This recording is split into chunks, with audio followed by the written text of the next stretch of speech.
Hello, my name is Jason Morin, and today I'm going to go over a couple of examples for engineering economics from Chapter 6. The first thing that we're going to talk about is this cost of flight per hour from example 6.6. We'll go over the initial data over here in GoodNotes, and then we will come into Excel and we will see how to input all of this information so that we can get Excel to calculate it for us. So first off, let's figure out what we're dealing with. The Lambert Manufacturing Corporation is considering purchasing a business jet. They say that the cost of the aircraft is going to be $1.2 million, so that's going to be our initial investment. The market value of the aircraft after 5 years is $832,000, so we say that that's going to be our salvage value, that we can expect to make that money back after 5 years. The total variable cost per flying hour and the total fixed operating cost per flying hour, we're going to calculate these two the same.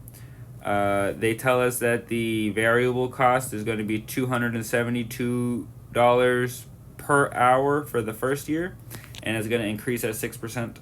And the total fixed operating cost is $302 per hour, and that's going to increase at 4%. So we're going to have to do the geometric gradient series to figure those out.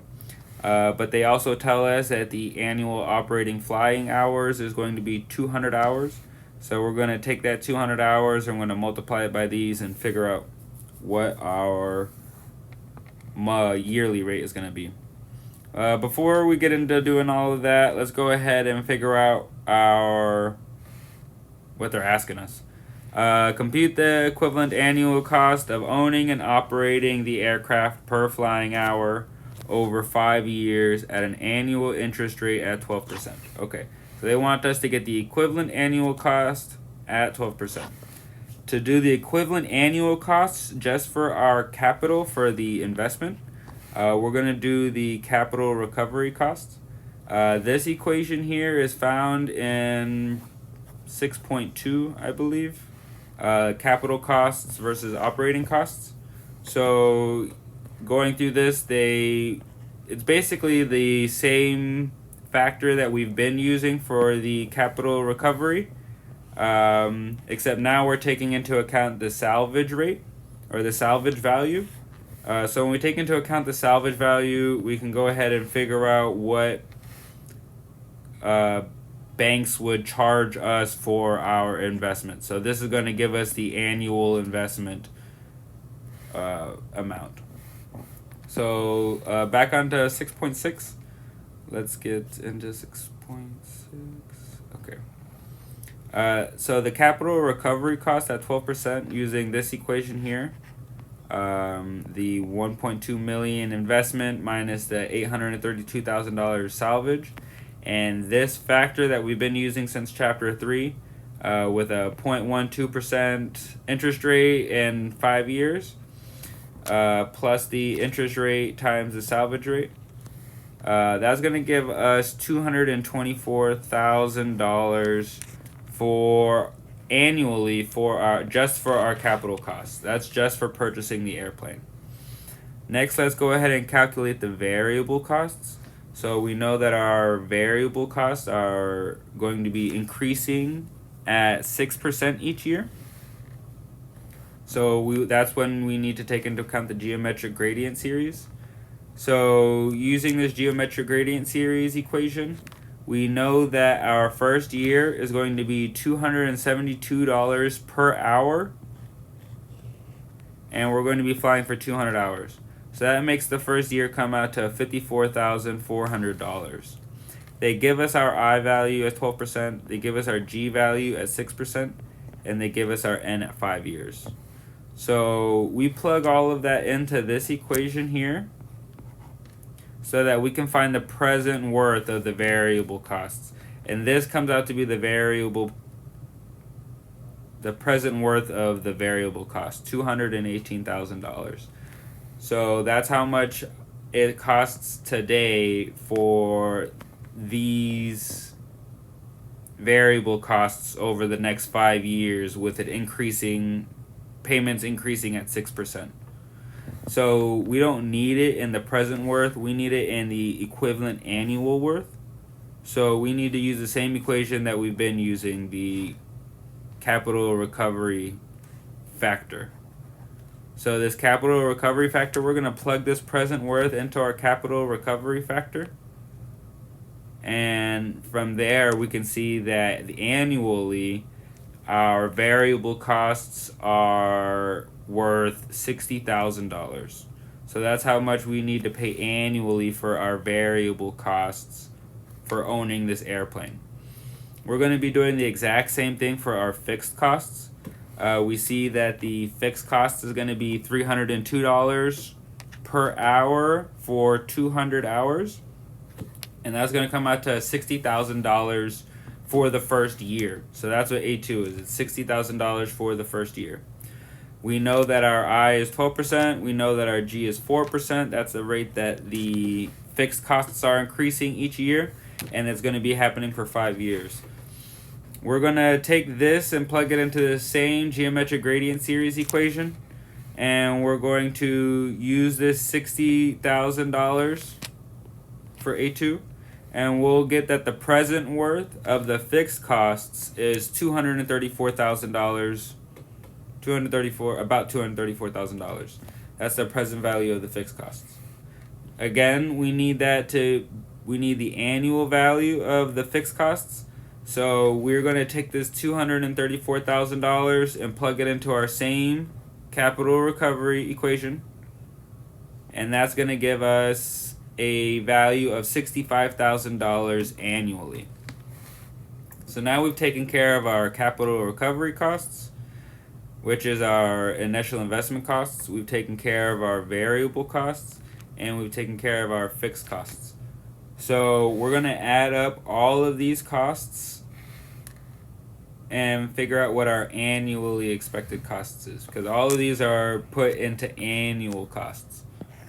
So now that we have all of these and we can add them all together, we find out that the sum annually is going to be $350,269.19. That's annually how much we have to pay each year for the next 5 years to own and operate this airplane.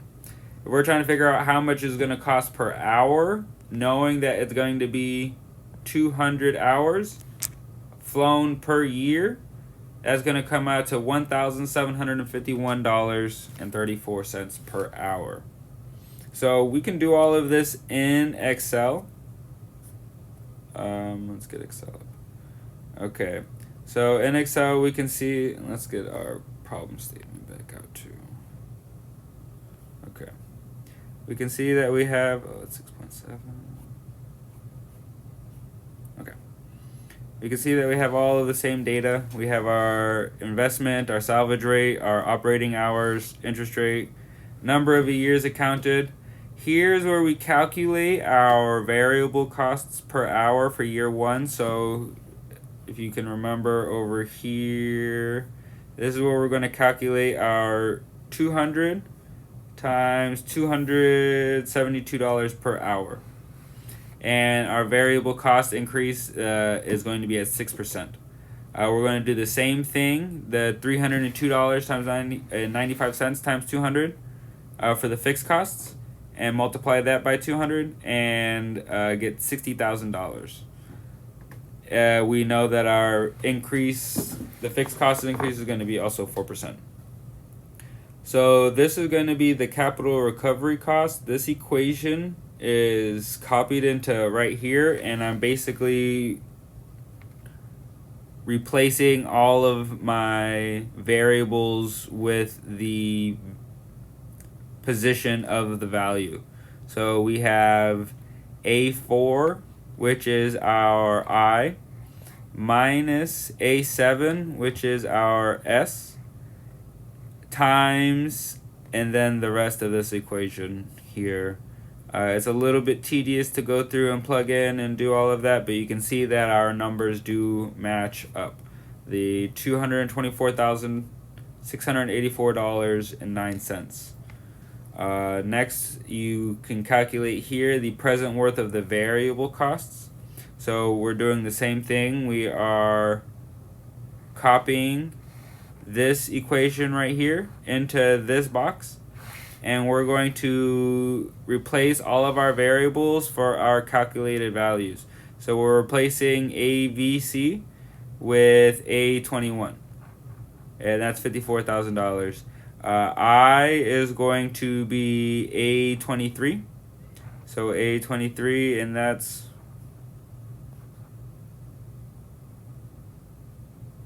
okay. That's a typo. And that works out well because 0.12 minus 0.06 is also 0.06. So that's the only reason why this typo is working. If you look over here, we have the correct format where it's A28. So if we look at the present worth of our fixed cost, which is AFC, AFC is this A28. So A28 divided by I minus G. So it's A13 I minus G, which is GFC, A30. GFC, 4%. So going through and calculating, you see that this $234,000 works out the same over here. Going through and using the same factor, the capital recovery factor, we can see that we come out to the same value here, the $65,000. The capital recovery factor can just be figured out on its own and then multiplied by all of our present worth values. That's another way to do it. So you can see here on the top where I had calculated everything within the brackets, and then you can just multiply that by any of your p-values. So we see here that when I had come up with the present value of the fixed costs here, we could just multiply this value by 0.2774 and it's going to give us the same value. So from here, we also see where the geometric gradient series was used. These are basically done the same way where we are substituting all of our values. I took these and copy and pasted them into the required geometric gradient series, such as the present worth of variable costs and the present worth of fixed costs. And then from there you can calculate those and then multiply those by the 0.2774p. So from there you can calculate the annual expected costs like we did over here by adding the capital recovery costs plus the variable costs plus the fixed costs, and you'll come out to the same $350,000 for the annual costs, and the same $1,751 for the per hour cost. We're going to go ahead and look at also problem number 6.8. So 6.8 is pricing an apartment rental fee. Sunbelt Corporation, an investment company, is considering building a 50-unit apartment complex in a growing area near Tucson. Okay, so from here, we see that what they are expecting is that they're going to build 50 units. They are expecting 85% occupancy, and they are expecting a mandatory 15% rate of return. It's going to cost $1 million for the land. It's going to cost $2.5 million for the building. So the entire investment, this entire I value right here, is going to be $3.5 million. They say that we are only going to be able to make the land value back. So we're only going to be able to make $1 million back. That's our S value, $1 million. We have an interest rate. We need to make 15% back. So that's going to be our I.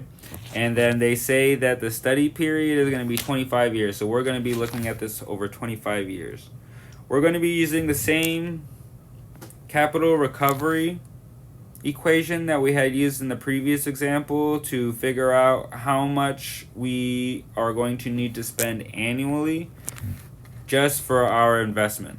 So that's the first step, is to figure out how much we spend for our investment.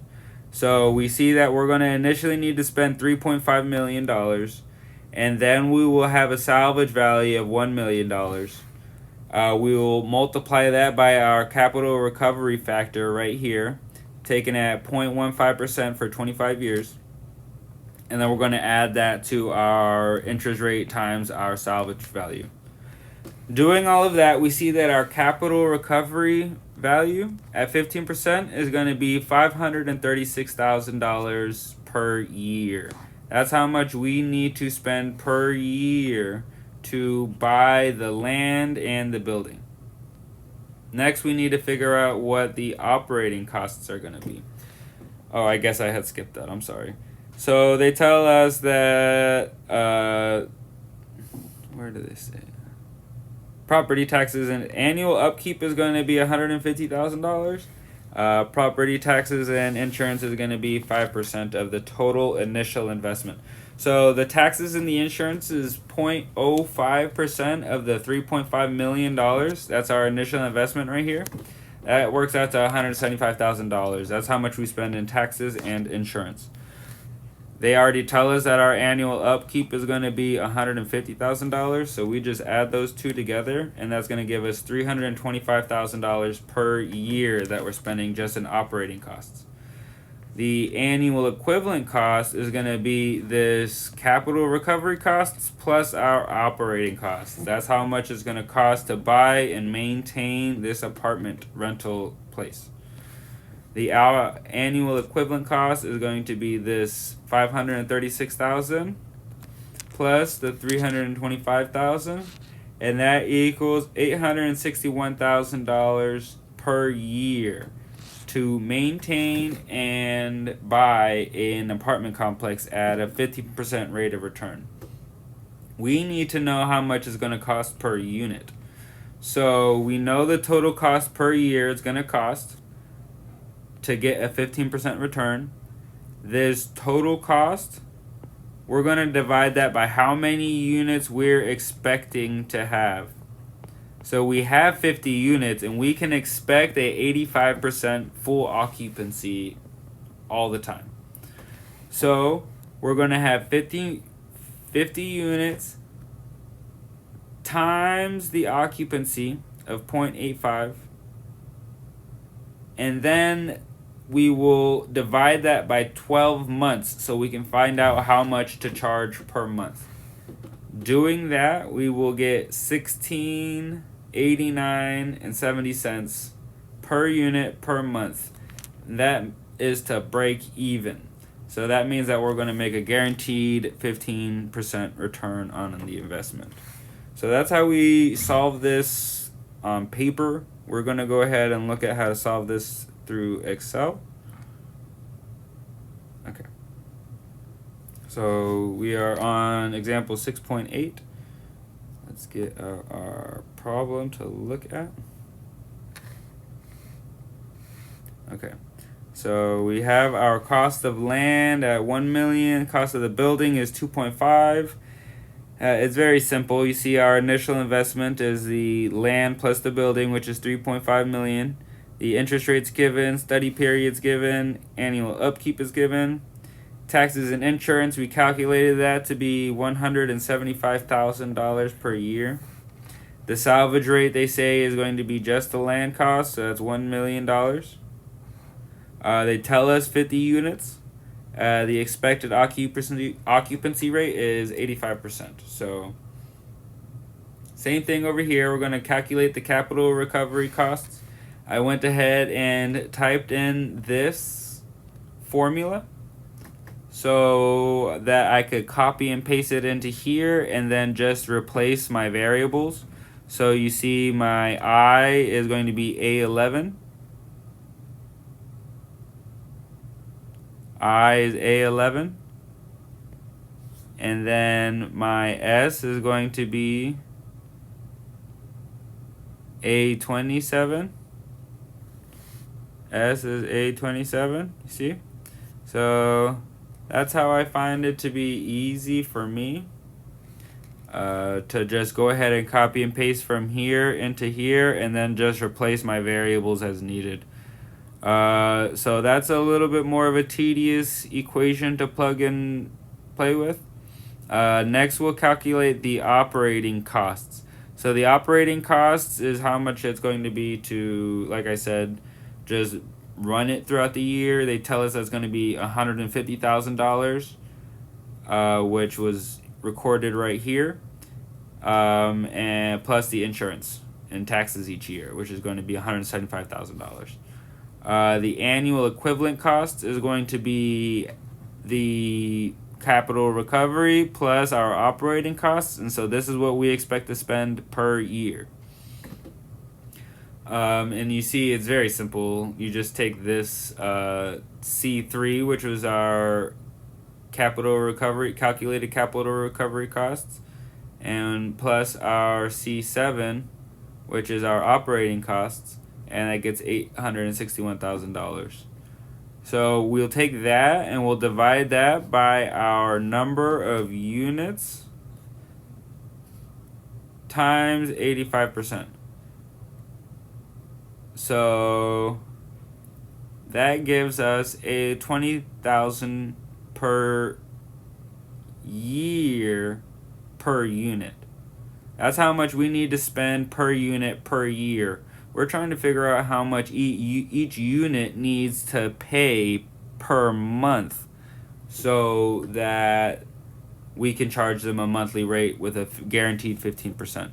So this is our yearly rate. If we divide that by 12, that'll give us $1,689.70 per month that we need to charge in rent to break even on this apartment complex. I hope that this was helpful for you. If you have any questions, feel free to contact me, and I hope you have a great day.